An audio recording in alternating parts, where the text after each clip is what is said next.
మరొకటి లేదు. విజనరీ చెప్పుకుంటే వస్తుందా? చెప్పుకుంటే రాదు. విజనరీ అంటే భావితరాలకి ఏం చేస్తే మేలు జరుగుద్దో అది చేయడమే విజనరీ అంటే. ఆయన ఏం చేశాడు? ఊబిలో కట్టాడు. 3 పంటల బండి భూముల్ని తీసుకొని ఊబిలో కట్టాడు రాజధాని. అక్కడ ఎక్కడ నిలబడితే మరి ఎందుకు మంచిర్యాల అయితే గజ అడుక్కు 4,000, 5,000, 8,000, 9,000 పెట్టాల్సిన అవసరం ఏముంటుంది?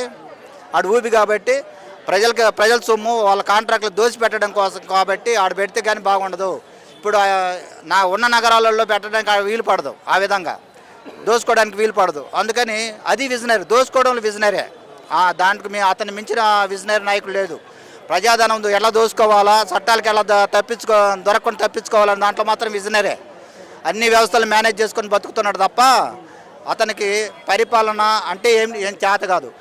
ఈయన పరిపాలన కాలంలో ఎప్పుడు కూడా ఓడికి వెళ్ళడమే. ఎప్పుడన్నా సర్ప్లస్ ఉన్నది లేదు. ప్రతి నెల ఓడికి వెళ్ళడమే, ప్రతి సంవత్సరం ఓడికి వెళ్ళడమే. ఎప్పుడు బాగు చేశాడు ఆర్థిక వ్యవస్థని? ఎప్పుడు కుదేలే.